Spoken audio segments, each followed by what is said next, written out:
Assalamualaikum warahmatullahi wabarakatuh.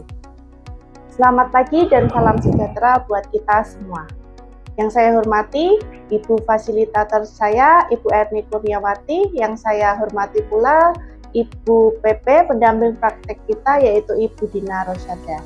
Izinkanlah saya, Vita Arifah, kali ini untuk melakukan kegiatan wawancara untuk memenuhi tugas, yaitu demonstrasi kontekstual pada modul 3.1, yaitu pengambilan keputusan berbasis nilai-nilai kebijakan sebagai pemimpin. Kali ini saya akan mewawancarai kepala sekolah saya sendiri di instansi saya, yaitu di SD Negeri 1 Daren. Beliau adalah Bapak Toto Sugiarto MPD. Selamat pagi Pak Toto. Selamat pagi Mbak Vita. Sibuk boten niki Pak? Kebetulan baru selesai Zoom tadi Mbak, ya Bu Vita ya, sehingga pas kebetulan waktunya agak longgar. Oh baik, ya.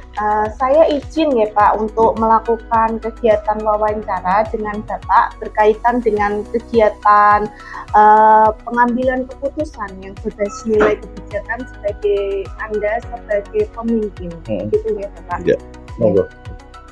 Untuk pertanyaan pertama, selama ini bagaimana Bapak dapat mengidentifikasi kasus-kasus yang merupakan dilema etika atau bujukan moral?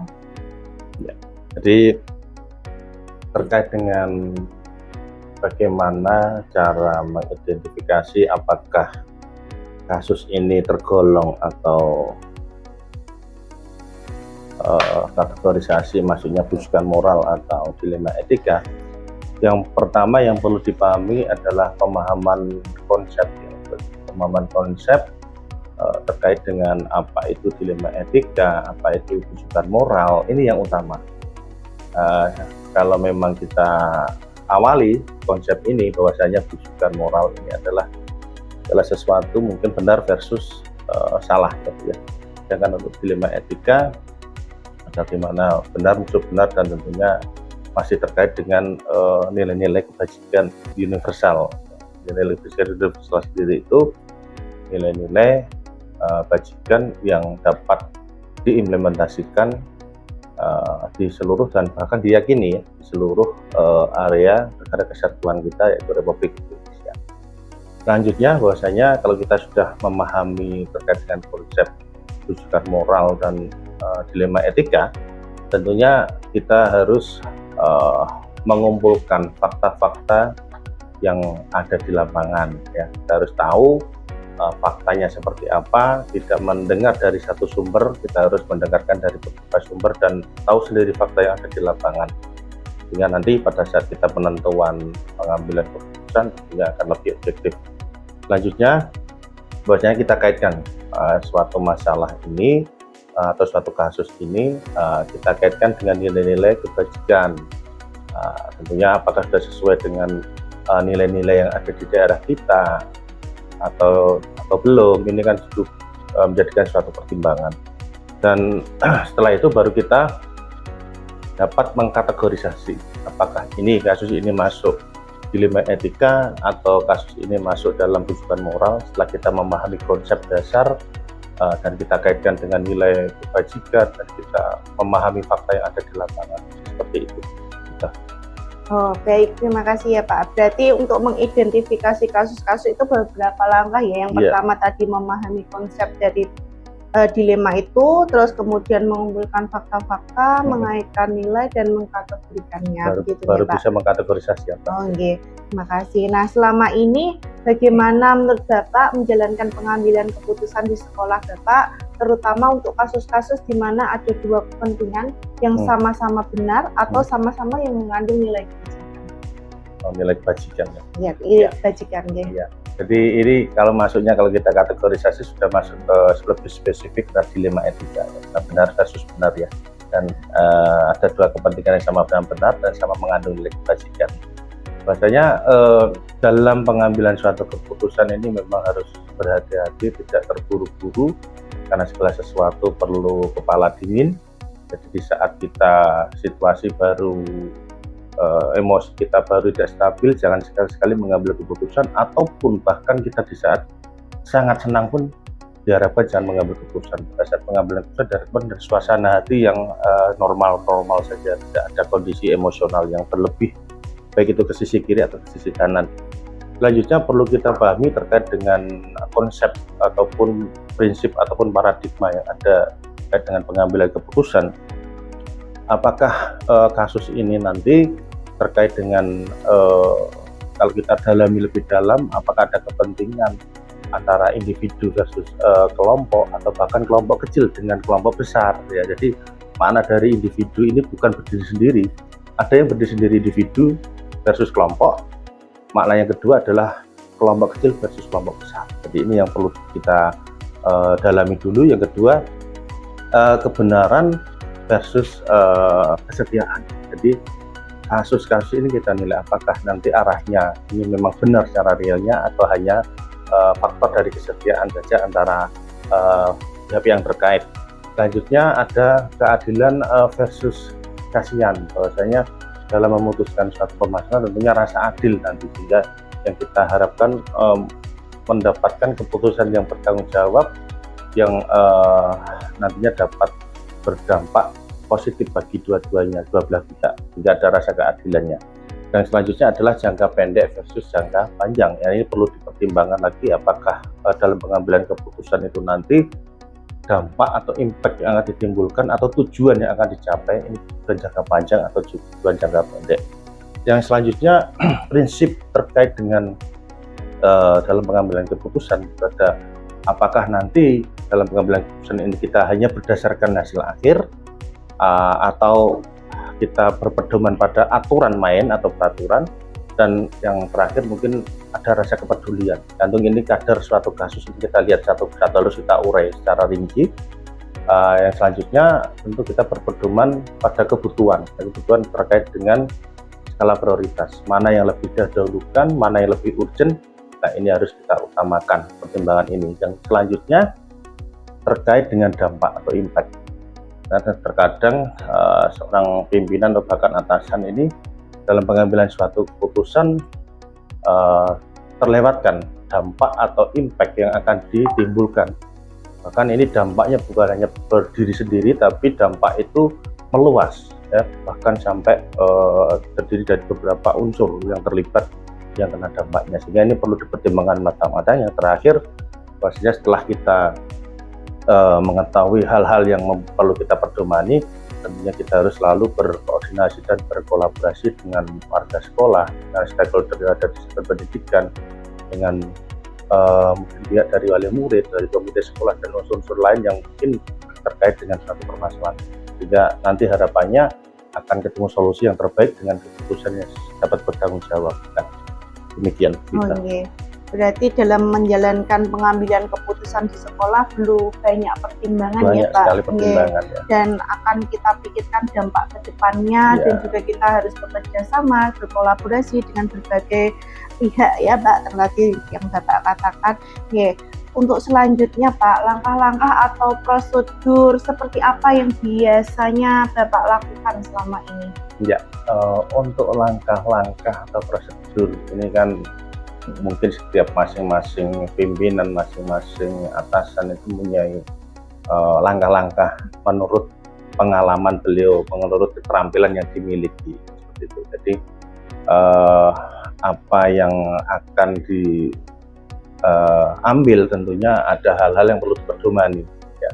Yang pertama tentunya nilai-nilai kebajikan ini tadi, apakah kasus tersebut nilai-nilai yang bertentangan ini sangat apa ya Bu kita ya, sangat menentukan sekali terkait dengan langkah selanjutnya. Yang selanjutnya adalah menentukan atau siapa yang terlibat di dalamnya, ada keterlibatan siapa. Terus yang tadi ya saya sampaikan di awal bahwasanya mengumpulkan fakta-fakta ini sangat berpengaruh ya terhadap pengambilan keputusan yang akan diambil nanti.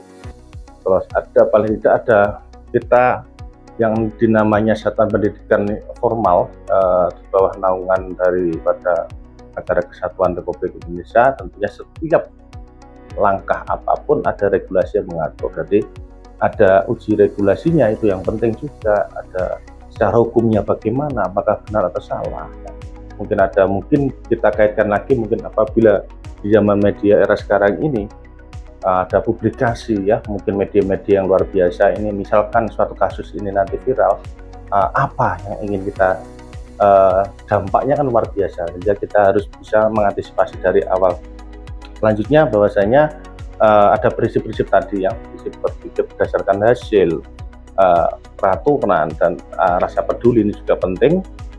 Selanjutnya ada investigasi ini ada investasi keluar, bukan dari hanya satuan pendidikan, tapi kita juga berorientasi pada beberapa mungkin referensi yang ada di luar, sehingga kita tidak serta-merta hanya mengambil satu sikap, satu keputusan yang tanpa mempertimbangkan pertimbangan lain. Harusnya ada pertimbangan lain juga.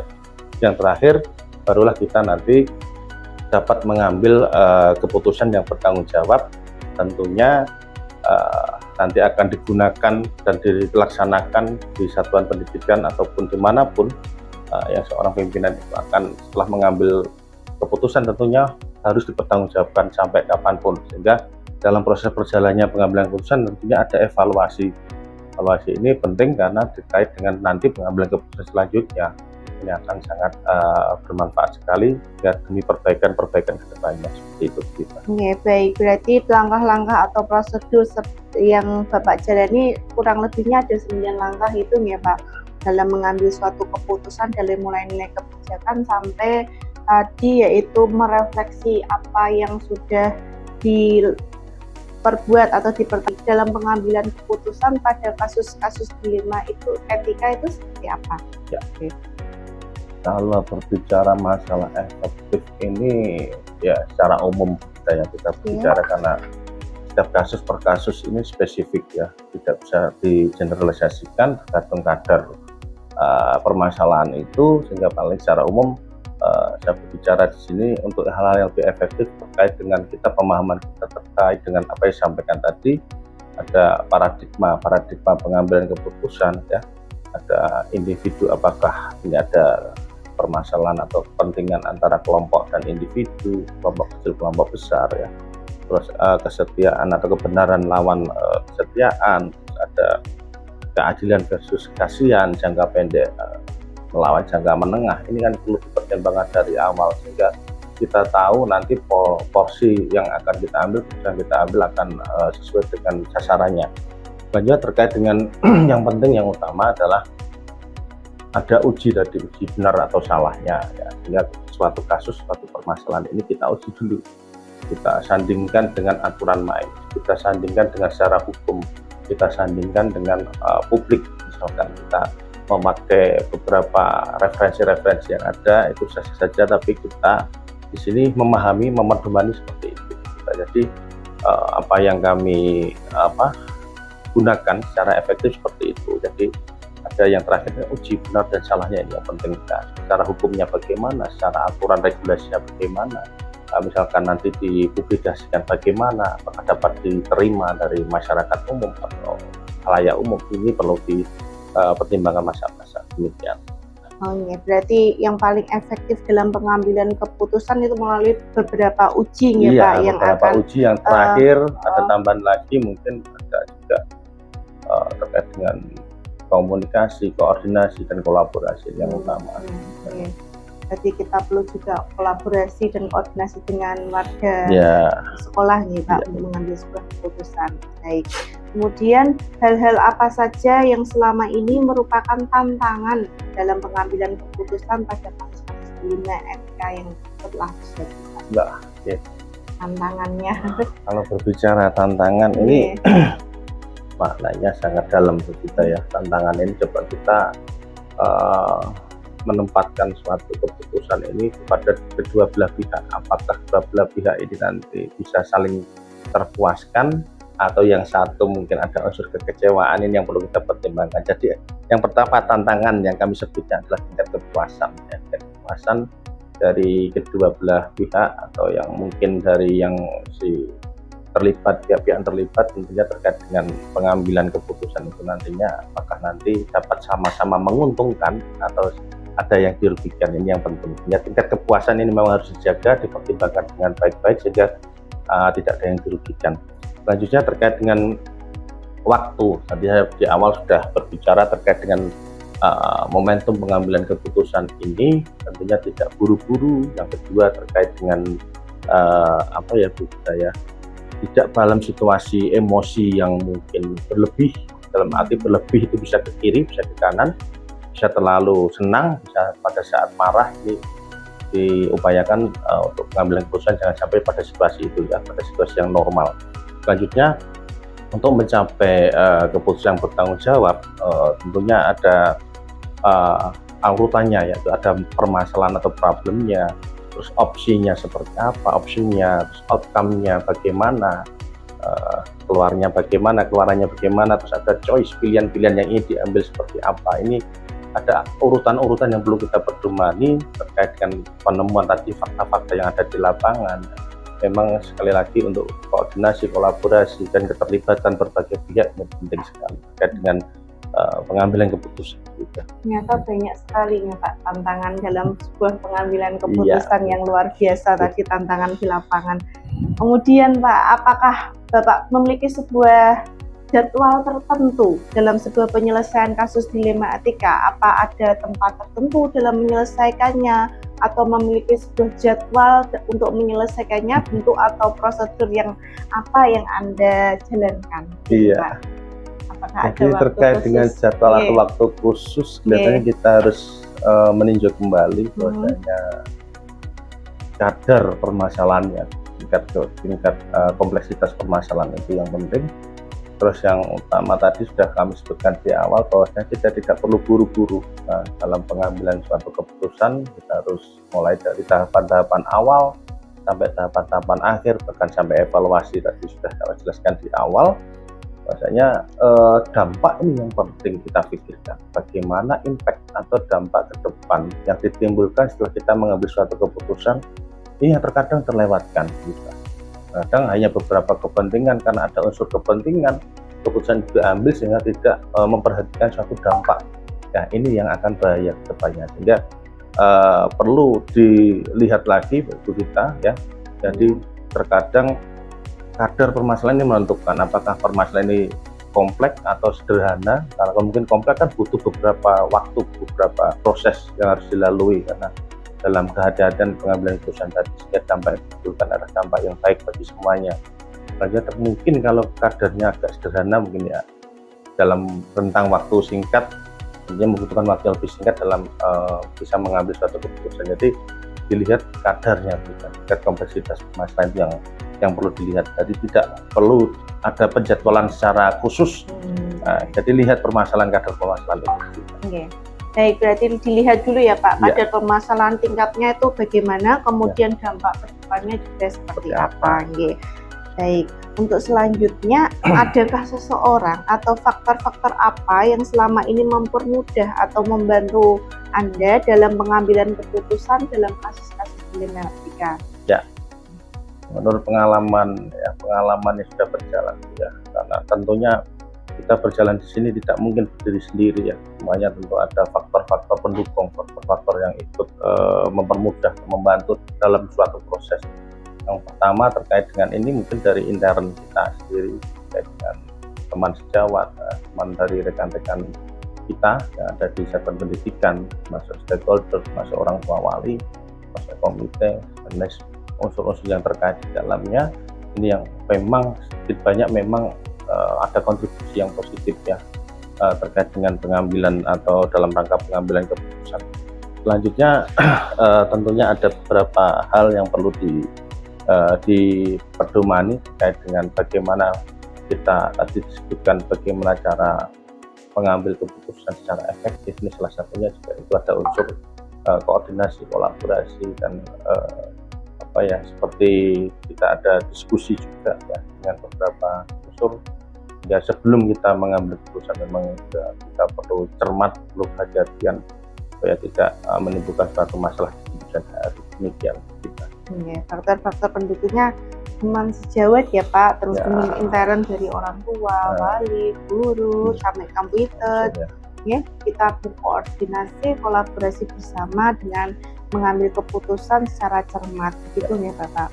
Kemudian Pak, dari yang terakhir ini, dari semua hal yang telah disampaikan, pembelajaran apa yang dapat Bapak petik dari pengalaman Bapak mengambil keputusan dilema etika? Ya, secara pengambilan dilema etika ya, dilema terkait dilema etika ini memang kalau kita rasakan ini gak susah, gak sulit ya, karena benar sama benarnya ya, memang butuh pemikiran yang panjang dan perlu koordinasi juga dengan rekan sejawat atau bahkan unsur-unsur yang terlibat di dalamnya. Tentunya setelah pembelajaran yang dapat kita ambil di sini, bahwasanya kita akan menjadi lebih cermat, lebih bijaksana terkait dengan pengambilan keputusan, dan dalam pengambilan keputusan ini perlu dilakukan secara hati-hati, disesuaikan dengan nilai-nilai bajikan, berpihak pada murid, sehingga resiko-resiko yang akan kita ambil atau keputusan yang kita ambil ini dapat meminimalisir tidak risiko yang akan terjadi. Ya, dampak-dampak yang ditimbulkan adalah dampak yang positif, dampak yang saling menguntungkan, tidak ada yang dirugikan. Yang selanjutnya terkait dengan kita bagaimana cara mengambil keputusan bertanggung jawab ini yang pertama, yang penting, karena keputusan ini setelah kita keluarkan tentunya ada bentuk pertanggungjawaban ya ke depan nanti apabila ada keputusan yang mungkin kurang tepat, sehingga perlunya ada evaluasi, sehingga terkait dengan skala prioritas juga sesuai dengan kebutuhan yang saat ini dibutuhkan, mana yang lebih prioritas. Dan tadi berkali-kali saya upayakan bahwasanya impact, dampak ini yang paling berimbas nanti yang mungkin setelah terlewatkan kalau sudah berjalan kan, dan dampak ini yang perlu kita evaluasi bersama-sama, apakah nanti bisa menguntungkan kedua belah pihak atau ada yang dirugikan salah satu pihak. Jadi terkait dengan pembelajaran kali ini, kita semakin kita banyak berlatih terkait dengan kasus-kasus yang kita sebutkan tadi dilema etika, tentunya keterampilan kita dalam pengambilan keputusan semakin lama akan semakin terasah, dan akan hasilnya nanti semakin mendekati ya, semakin mendekati, karena saya yakin segala sesuatu pasti ada kekurangan, paling tidak mendekati bagaimana cara mengambil keputusan secara bertanggung jawab, seperti itu. Luar biasa ya pengalaman dari Pak Toto. Saya banyak belajar dari Pak Toto sebagai seorang pemimpin mengambil keputusan secara bijak pada kasus-kasus dilema etika. Untuk pertanyaannya sudah selesai ya Bapak. Untuk kali ini saya cukupkan. Terima kasih atas waktunya dan wawancara yang luar biasa, sharing pengalamannya. Saya ucapkan terima kasih banyak. Ya, dari saya juga terima kasih Bu Gita. Sekali lagi saya juga manusia biasa, kalau ada kekurangan mohon dimaafkan, dan semua tadi yang kita sampaikan juga menurut pengalaman apa yang kami alami. Jadi kalau ada kekurangan sekali lagi mohon dimaafkan. Sekian, terima kasih Bu Gita atas wawancaranya, dan merupakan suatu kehormatan bagi saya dapat memberikan berbagi pengalaman terkait dengan bagaimana cara mengambil keputusan yang baik. Sekian Bu Gita, terima kasih.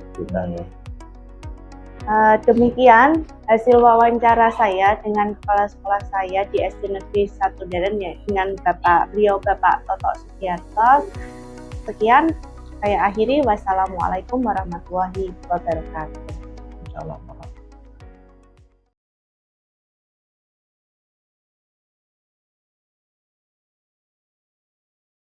Assalamualaikum warahmatullahi wabarakatuh. Izinkanlah saya, Vita Arifah, calon guru penggerak angkatan 10, kali ini akan mewawancarai Ibu Kepala Sekolah dari SDN 2 Ngetok, yaitu Ibu Trisni. Selamat pagi Ibu Trisni. Selamat pagi Bu Vita. Sibuk mboten niki Bu? Alhamdulillah mboten. Saya izin nggih Bu untuk melakukan wawancara dengan Ibu mengenai yaitu tugas demonstrasi kontekstual modul 3.1, yaitu pengambilan keputusan berbasis nilai-nilai kebajikan. Oh ya, silakan Bu. Nantinya saya akan mengajukan beberapa pertanyaan nggih Bu. Oh nggih, monggo. Untuk pertanyaan pertama, Bu Trisni, selama ini bagaimana Ibu dapat mengidentifikasi kasus-kasus yang merupakan dilema etika atau bujukan moral, Bu? Selama ini yang terjadi di sekolah kami dalam mengidentifikasi kasus yang termasuk dilema etika atau bujukan moral, ya Bu, yang pertama tentunya kami harus memahami konsep terlebih dahulu, ya Bu. Ada orang yang ada pepatah mengatakan, ya, tidak kenal maka Tak tak sayang. Kalau kita tidak bisa mengenali apa yang dimaksud dengan dilema etika, apa yang dimaksud dengan bujukan moral, ya kita tidak akan tahu ini kasusnya seperti apa. Jadi untuk mengidentifikasi, yang pertama memang kami harus memahami konsep tersebut, konsep yang dimaksud dengan dilema etika itu seperti apa, yang dimaksud dengan bujukan moral itu seperti apa, itu yang pertama. Kemudian setelah kami memahami, kita akan mengenali kasus yang ada. Kasus yang ada ini termasuk yang mana gitu kan, kita mengenali kasus ini seperti apa sih gitu, seperti apa kasus yang ada gitu. Setelah kita mengetahui kasus itu, kemudian kita menganalisis kasus-kasus ini, kita analisis lebih jeli lagi, lebih teliti lagi, kemudian baru kita tentukan. Oh, begitu ya Bu. Berarti dalam mengidentifikasi kasus itu beberapa itu ya Bu, tahapan. Dari pertama yang itu memahami konsep, yang kedua mengenali kasus yang ada, kemudian baru kita bisa menganalisis kasus. Gitu ya Bu. Oke. Untuk pertanyaan selanjutnya, selama ini bagaimana Ibu menjalankan pengambilan keputusan di sekolah Ibu, terutama untuk kasus-kasus di mana ada dua kepentingan yang sama-sama benar atau sama-sama mengandung nilai kebajikan? Iya. Apabila kasusnya tidak sama-sama mengandung nilai kebajikan, pasti akan lebih mudah gitu, Bu. Tapi karena ini sama-sama mengandung nilai kebajikan, pasti akan lebih sulit lagi gitu untuk pengambilan keputusannya. Dan untuk itu di sekolah kami tidak mengambil keputusan secara pribadi atau secara sendiri gitu. Tapi kami lakukan secara bersama, yaitu dengan musyawarah melalui rapat. Jadi kami mengadakan rapat, biasanya kalau ada suatu kasus kami melakukan rapat, dan rapat itu aktor-aktor yang terlibat nanti ya tergantung dengan kasus yang ada.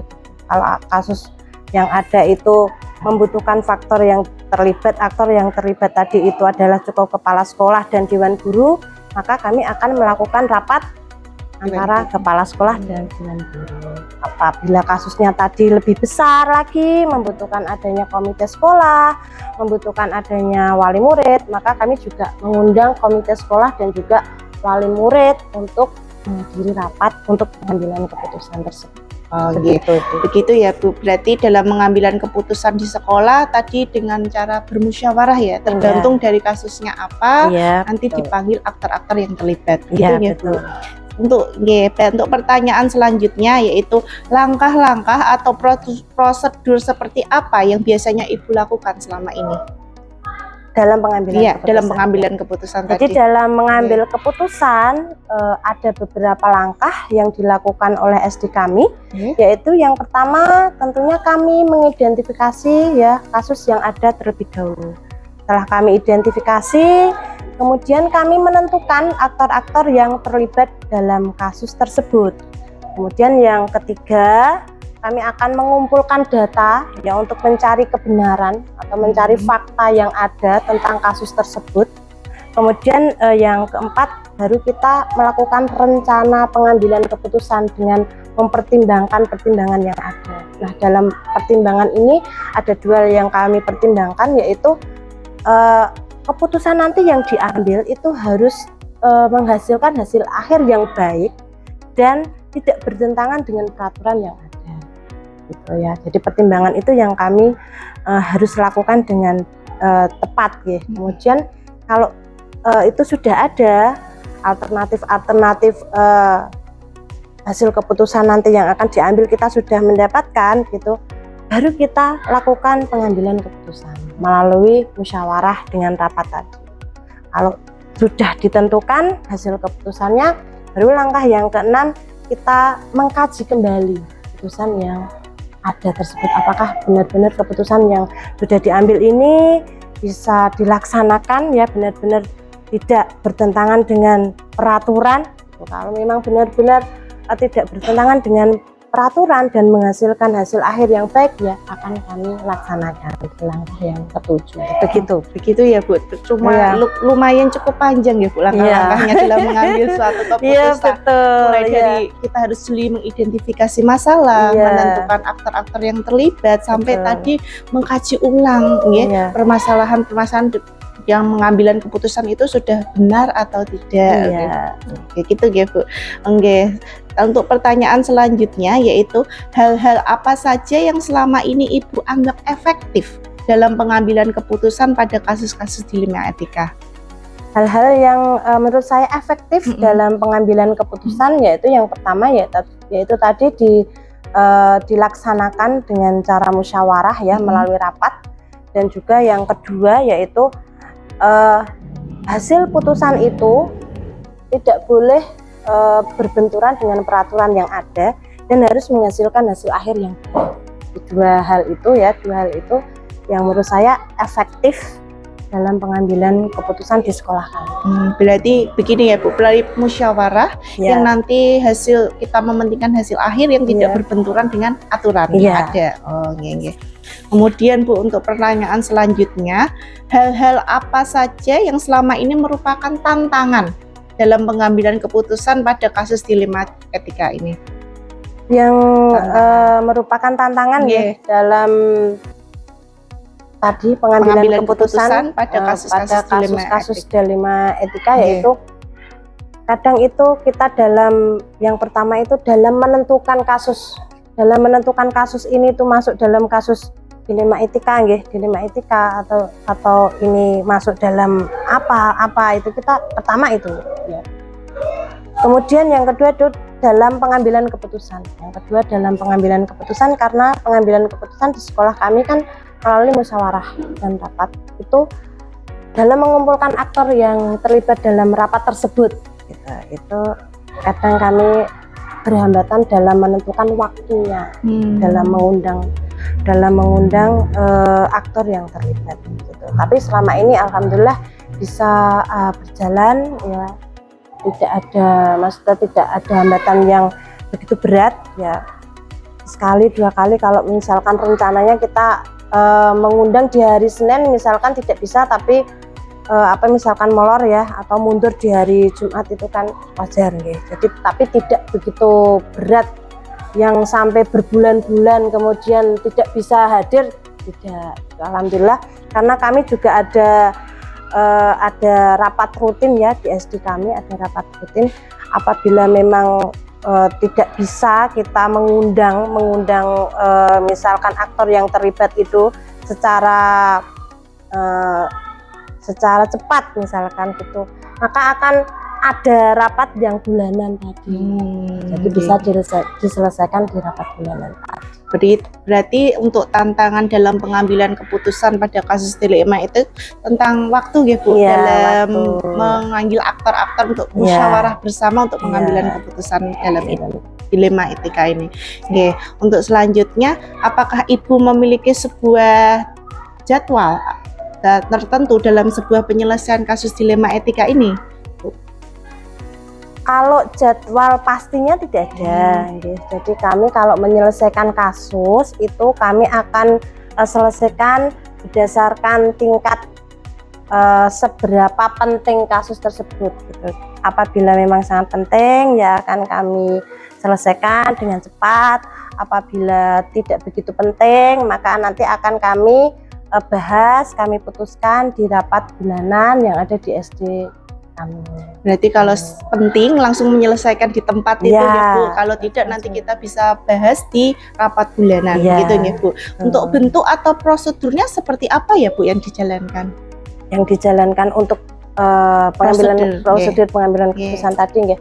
Apabila memang harus saat itu juga di tempat harus diambil keputusan dengan cepat, ya kita akan musyawarah dengan cepat. Biasanya kalau musyawarah cepat kita hanya musyawarah dengan dewan guru saja gitu. Tapi kalau apabila itu tadi masalahnya itu tidak dibutuhkan penyelesaian yang cepat gitu, kita bisa mengundang wali murid ya, kemudian juga bisa mengundang komite ya dalam pengambilan keputusan tadi. Jadi apabila tadi kok tidak cepat, tidak urgent, maka waktunya kan lama gitu. Waktunya lama untuk memutuskan. Jadi untuk pengambilan keputusan itu pertimbangannya lebih matang untuk bisa menghasilkan hasil yang lebih baik. Jadi kami membutuhkan aktor-aktor yang lebih banyak. Karena biasanya lebih banyak aktor yang terlibat, sumbangsinya untuk menyelesaikan masalah itu lebih banyak.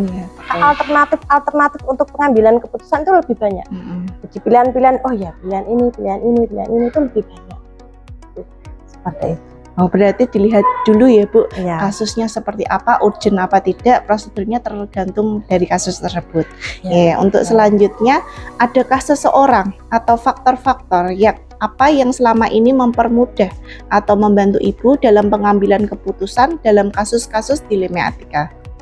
Oh ada, tentunya ada ya. Apa nih Bu? Dalam pengambilan keputusan ini yang sangat membantu ya, yang sangat membantu itu tentunya warga sekolah ya. Warga sekolah itu sangat membantu sekali, terutama dewan guru kami dan juga komite kami itu sangat membantu sekali dalam pengambilan keputusan. Apalagi untuk di sekolah kami ada dewan guru, ada bapak ibu guru yang mungkin pengalamannya itu lebih banyak dari saya, beliau lebih senior dari saya. Jadi untuk pengambilan keputusan kadang beliau usul itu alternatif keputusan yang menurut saya itu lebih gitu, lebih baik. Ini ya, gitu. Ternyata bisa seperti ini ya. Juga komite kami itu semuanya itu lebih sepuh dari saya. Jadi memang pengalamannya itu lebih banyak gitu. Jadi kalau rapat ada suatu kasus itu memang kalau sumbangsi pilihan keputusan yang akan diambil akan banyak sekali kalau di SD kami. Berarti Gitu, banyak faktor ya Bu, faktor, termasuk dewan guru, komite maupun wali murid juga bisa diterlibatkan dalam pengambilan keputusan. Baik Bu, dari semua hal yang telah disampaikan tadi Bu, pembelajaran apa yang dapat Ibu petik dari pengalaman Ibu mengambil sebuah keputusan dilema etika? Ya, dalam pengambilan keputusan dilema etika yang bisa dipetik ya, pelajaran yang bisa dipetik ya tadi, bahwa kalau ada kasus ya kita mau pengambilan keputusan, kita memang harus mengenali dengan betul kasus ini seperti apa. Kalau kita benar-benar sudah mengenali kasus ini, dalam pengambilan keputusan kita tidak bisa mengambil keputusan secara pribadi tapi harus kita laksanakan tadi dengan kita berkolaborasi, dengan kita bermusyawarah, dengan kita mengadakan rapat dengan dewan guru, dengan banyak aktor yang terlibat tadi, dengan warga sekolah, dengan komite, dengan wali murid, sehingga nanti keputusan yang diambil itu benar-benar menghasilkan hasil akhir yang terbaik menurut SD kami ya, yang terbaik menurut SD kami dan tentunya tidak berbenturan dengan peraturannya. Baik, begitu ya Bu. Berarti hal yang dapat dipetik dari Bu Trisni dalam pengambilan keputusan, kita harus mengidentifikasi kasusnya tersebut. Terus pengambilan keputusan harus melibatkan banyak orang, dari dewan guru, komite, wali murid. Kemudian kita harus mempertimbangkan hasil akhir dari pengambilan keputusan tersebut, tidak boleh berbenturan dengan peraturan yang ada. Begitu ya Bu. Wah, luar biasa pengalaman wawancara dengan Bu Trisni ini menjadi bekal pengetahuan bagi saya. Saya ucapkan banyak terima kasih sudah mengganggu waktunya. Kita sudah sharing bersama ya Bu. Ya, sama-sama ya Bu Vita.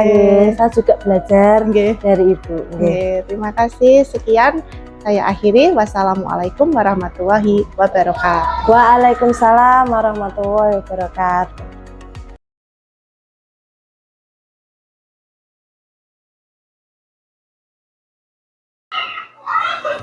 Assalamualaikum warahmatullahi wabarakatuh. Waalaikumsalam warahmatullahi wabarakatuh. Izinkanlah saya, Vita Arifa, calon guru penggerak angkatan 10 dari Kabupaten Jepara, akan mewawancarai Kepala Sekolah dari SDN 1 Bedante, yaitu Bapak Hartono. Selamat pagi Bapak. Selamat pagi Bu Vita. Apa kabarnya Apa, Mbak? Pak? Monggo mawon. Iya, sehat. Oke. Di sini saya akan melakukan wawancara dengan Bapak terkait dengan pengambilan keputusan berbasis nilai-nilai kebajikan, ya Bapak. Ini untuk memenuhi tugas demonstrasi kontekstual modul 3.1, yaitu pada program guru penggerak. Izinkan ya Pak. Oh, oke, monggo. Oke. Nantinya saya akan mengajukan beberapa pertanyaan. Nanti Bapak akan dipersilahkan untuk menjawab. Iya. Untuk pertanyaan pertama, selama ini bagaimana Bapak dapat mengidentifikasi kasus-kasus yang merupakan dilema etika atau bujukan moral? Oh iya, Mbak Cita, terima kasih untuk waktunya. Jadi sesuai yang dengan jalankan untuk kegiatan calon guru penggerak ini. Angkatan berapa, Mbak? Angkatan 10, Pak. Angkatan 10. Ya, jadi memang ada poin materi yang memberikan penguatan kepada calon guru penggerak tentang bagaimana pengambilan keputusan, karena memang kegiatan calon guru penggerak ini memang didesain untuk melahirkan kepemimpinan baru. Jadi memang dikondisikan seperti itu. Memang pada dasarnya materi yang ingin sampaikan itu tentang dilema etika dan bujukan moral. Waktu awal-awal CGP itu juga istilah itu agak asik ya. Tapi pada prinsipnya sebetulnya itu memang itu semacam suasana batin lah ketika seseorang kepala sekolah itu menghadapi permasalahan ya. Karena itu program itu disusun secara sistematis, maka dikatakan ada dilema etika. Jadi dilema etika itu ya suasana batin kepala sekolah ketika mau memutuskan suatu permasalahan yang berkenaan dengan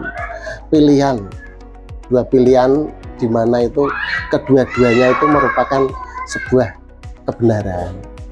Nah, tapi kalau yang satu, kalau bujukan moral itu kan yang sifatnya itu sudah jelas, dalam arti pilihannya itu antara benar dan salah. Jadi kalau dilema etika itu biasanya ke dalam, kalau yang bujukan moral itu biasanya ada hal-hal yang sifatnya semacam pidana lah, kesalahan. Jadi itu untuk memutuskan sesuatu itu memang banyak hal yang perlu dipertimbangkan. Jadi nanti ketika jenengan itu sudah didaulat untuk jadi kepala sekolah, menghadapi hal-hal seperti itu memang ya nanti dengan berbagai macam referensi bisa memutuskan. Pertama yang dilema etika, karena memilih dua hal yang benar, sama-sama benar, tapi mana yang harus diputuskan itu memang lewat sebuah pertimbangan yang matang dan mestinya dengan berbagai macam pertimbangan. Oke, begitu ya Bapak. Berarti dalam mengidentifikasi kasus penuh dengan pertimbangan ya Pak. Untuk pertanyaan selanjutnya, selama ini bagaimana Bapak menjalankan pengambilan keputusan di sekolah Bapak, terutama untuk kasus-kasus di mana dua kepentingan yang sama-sama benar atau sama-sama mengandung nilai kebajikan? Iya, untuk pengambilan keputusan yang sifatnya itu sama-sama benar, pertama kali yang kita utamakan itu informasi. Jadi informasi dari permasalahan itu. Informasi itu dari mana kita ambil? Data itu dari mana kita ambil? Bisa dari orang-orang di sekitar kita, orang yang tahu permasalahan itu, misalnya tim, karena kepala sekolah kan tidak bisa berdiri sendiri, ada teman-temannya juga. Terus dari berbagai macam sumber, dalam artian jika itu dua hal itu nanti jika dipadankan dengan misalnya regulasi yang ada itu nanti bertentangan atau tidak. Dari segi kepentingan ini apakah termasuk dalam kategori nanti keputusannya itu akan berpihak pada kepentingan yang sifatnya jangka pendek atau jangka panjang. Jadi tentunya itu tidak, apakah jangka pendek itu selalu yang diutamakan? Ya belum tentu juga, karena nanti juga pertimbangannya akan pada goal atau tujuan akhir itu. Jadi kalau tujuan jangka pendek itu nanti justru tidak mendukung tujuan jangka panjang, mestinya kan keputusan itu juga tidak harus terus yang penting jangka pendek dulu, kan tidak seperti itu. Jadi seperti itu, jadi kita tetap melibatkan berbagai macam pihak, terutama tim kita, ada teman-teman kita yang dekat. Kasus saja misalnya hal yang baik, misalnya yang jenengan jalani saja, itu kan pada suatu saat itu ada kegiatan seperti ini, misalnya harus wawancara misalnya, itu kan karena ini tugas guru penggerak, itu kan ya mesti kita jalankan. Nah, tapi di sisi lain sebagai seorang ASN juga ada tanggung jawab, di mana kita itu juga memiliki terutama kita wali kelas ya, meninggalkan anak dalam pembelajaran.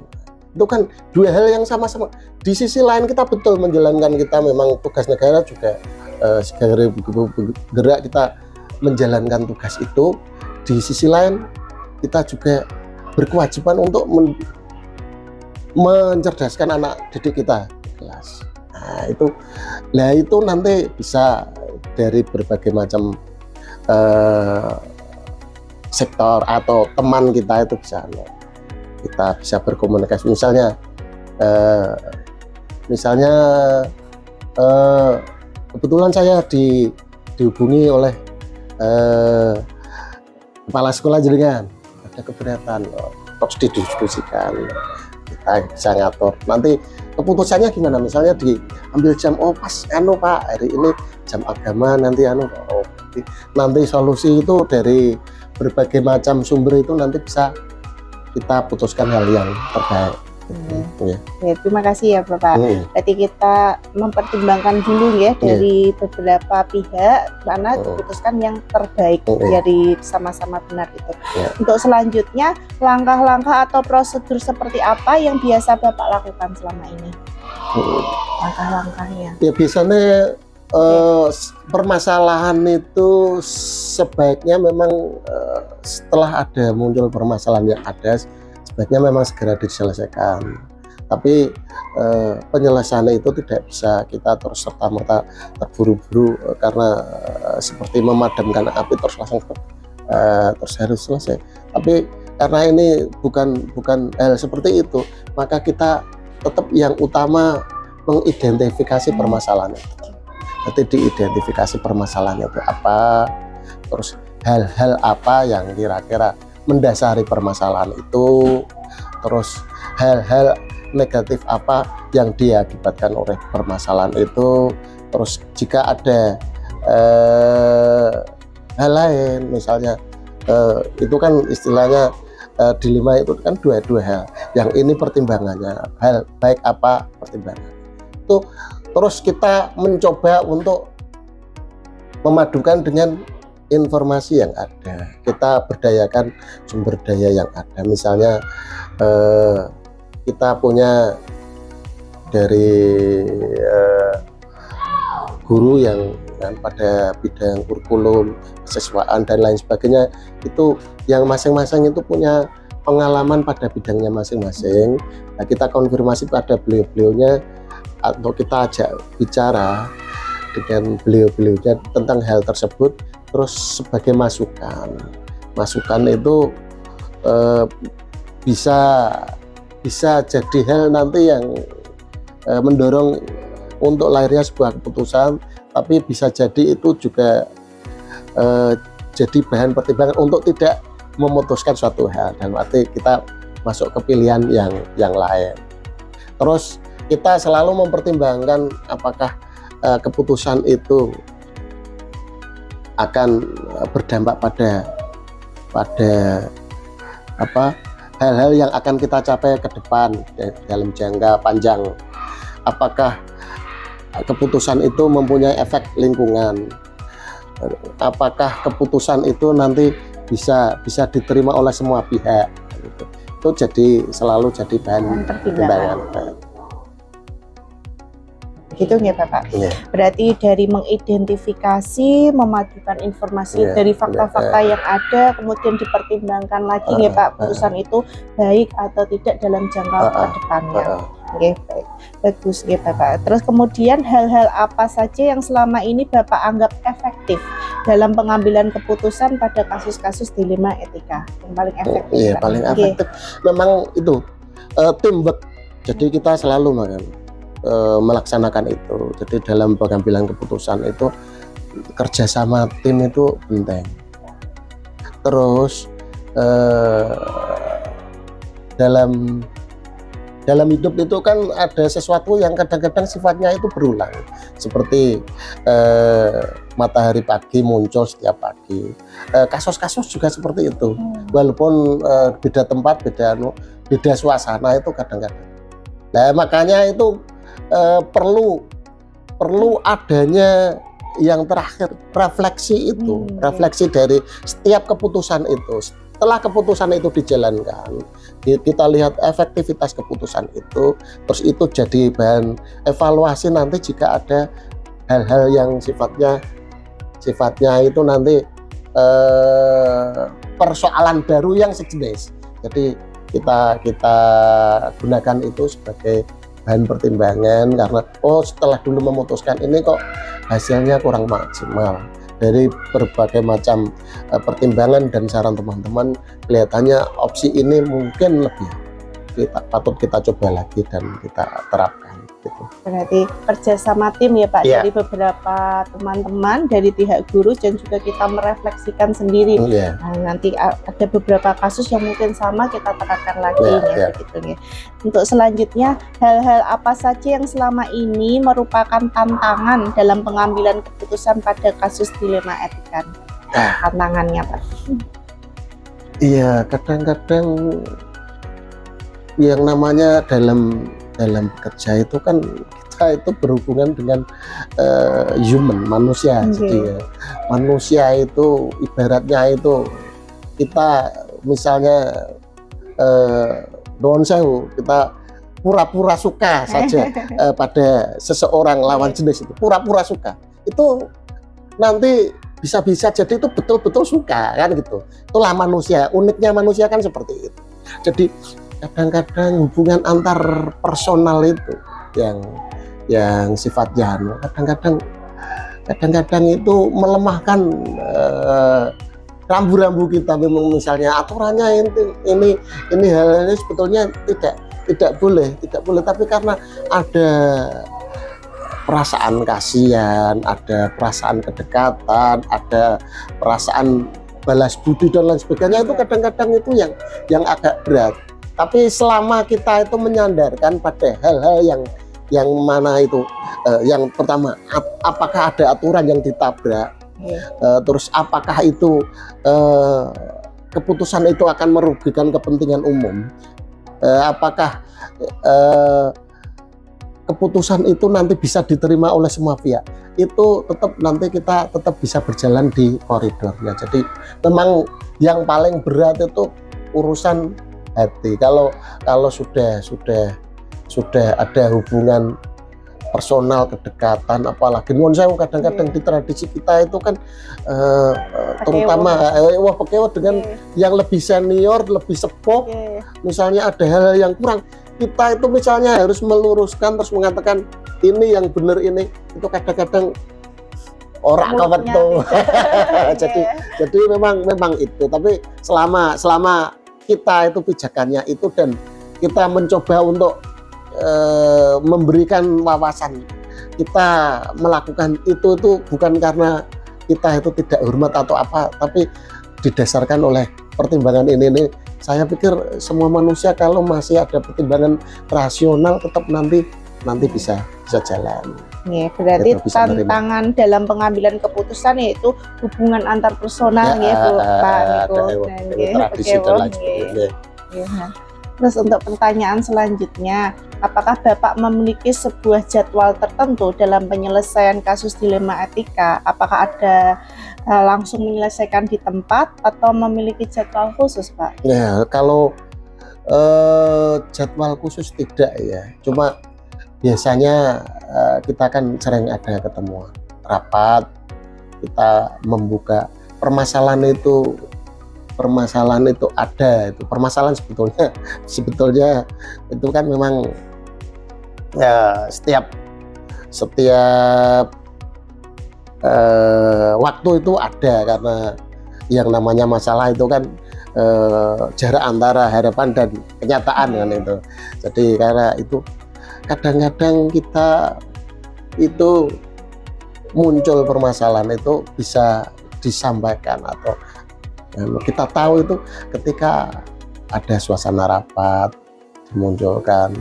Tapi saya dengan teman-teman juga kadang-kadang kalau memang itu tidak bisa disampaikan secara terbuka, secara diflorkan di forum yang sifatnya rapat terbuka, ya kita persilahkan untuk berkomunikasi secara pribadi dari HTKT untuk menyampaikan memang jika ada permasalahan. Jika diidentifikasi ada masalah, biasanya kita berusaha untuk mencari berbagai macam sumber, terutama orang-orang yang terdekat dengan beliau yang ada permasalahan itu. Terus nanti kita coba untuk terutama mengidentifikasi permasalahan itu dan mencari titik temu di tengah itu. Ya, berarti tidak ada memiliki jadwal khusus ya Pak dalam menyelesaikan kasus dilema etika. Kemudian bentuk atau prosedurnya seperti apa Pak? Untuk penyelesaiannya itu ya karena tidak ada jadwal khusus ya, kita selesaikan ketika kita anggap itu sesuatu itu jadi suatu permasalahan yang timbul. Jadi kalau jadi semacam keresahan bersama atau apa, itu baru kita selama tidak kita merasa itu tidak ada permasalahan yang harus diselesaikan, kan kita tidak, karena istilahnya kita hanya menjawab apa yang ada dalam lingkungan kita itu. Berarti tergantung dari permasalahan tersebut prosedurnya yang akan ditentukan. Adakah seseorang Pak atau faktor-faktor apa yang selama ini mempermudah atau membantu Bapak dalam pengambilan keputusan dalam kasus dilema etika ini? Yang utama tadi yang saya sebutkan, teamwork. Jadi memang disadari atau tidak, manusia itu kan punya keterbatasan, entah itu dalam memori atau dalam emosi dan lain sebagainya. Jadi kalau hal-hal yang berkenaan itu, misalnya kita dalam menyelesaikan permasalahan itu nanti melibatkan emosi yang kita tidak bisa lewat, ya kita delegasikan dengan teman kita yang kira-kira itu rembu kono sing tegel aku kan seperti itu. Jadi memang kita tidak bekerja sendiri. Berarti faktor yang mempermudah atau membantu dalam pengambilan keputusan itu dari teamwork tadi, dari tim guru-guru yang bisa membantu pengambilan keputusan kita, karena kita tidak mungkin mengambil keputusan itu sendiri. Untuk pertanyaan terakhir ini Pak, dari semua hal yang telah disampaikan, pembelajaran apa yang Bapak petik dari pengalaman Bapak mengambil keputusan dilema etika? Ya, pembelajaran yang diambil dari pengambilan keputusan ketika terjadi suatu dilema etika, memang pada dasarnya tidak ada hal yang mutlak, ya, artinya mutlak benar atau mutlak salah. Itu selalu ada unsur yang sifatnya itu pada sisi lain itu dianggap benar, pada sisi ini. Tapi toh walaupun toh itu ada kebenaran yang sifatnya universal. Jadi ketika ada hal-hal seperti itu, kita hendaknya patokannya ya tetap itu, nabrak aturan ada, nabrak regulasi ada, nabrak hal-hal yang sifatnya itu menjadi tradisi masyarakat, layak tidak, patut tidak, kan gitu. Itu tetap kita jadi patokan dan kita sepakati, karena kalau kita selalu berpegang pada kebenaran kita masing-masing, tidak pernah ada titik temu. Ya. Berarti dalam pengambilan keputusan itu mungkin dari orang lain itu kita anggapnya benar, orang lain mungkin salah, gitu ya, Pak. Berarti kita mencoba mengambil keputusan itu berdasarkan kepentingan bersama secara universal, ya Pak. Kita juga berpacu pada aturan-aturan yang ada, begitu, untuk demi kebaikan semuanya. Iya. Tapi yang perlu dicatat, memang kita tidak bisa jadi istilahnya memuaskan semua orang. Tetap nanti ya susahnya itu. Jadi ketika itu kita ngambil keputusan, kadang-kadang sana ya setengah puas, ini setengah puas. Kalau mutlak terus sama-sama kembali ke kebesaran hati masing-masing. Jadi barangkali kalau jadi kan misalnya ada diputuskan, Bu, kan ada sih yang nonnya kembali ke ada kepala sekolah itu yang tidak kooperatif sama sekali. Pokoknya kegiatan apapun di luar jam pembelajaran, nanti jenengan misalnya kan itu ya memang ada orang yang seperti itu, tapi paling tidak ketika itu kita komunikasikan dan dimusyawarahkan bersama, misalnya ada kepala sekolah seperti itu, dengan terus bisa berkomunikasi dengan yang teman kepala sekolah tersebut yang dekat, terus dikomunikasikan. Oh, nggonaku ya ono penggerak ngene-ngene nyatane ya bisa kok urute saiki ya lancar.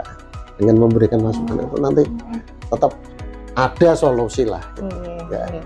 Luar biasanya Bapak, terima kasih atas waktunya, atas pengalaman Bapak bercerita tentang pengambilan keputusan yang tentang dilema etika ya Pak. Terima kasih, luar biasa.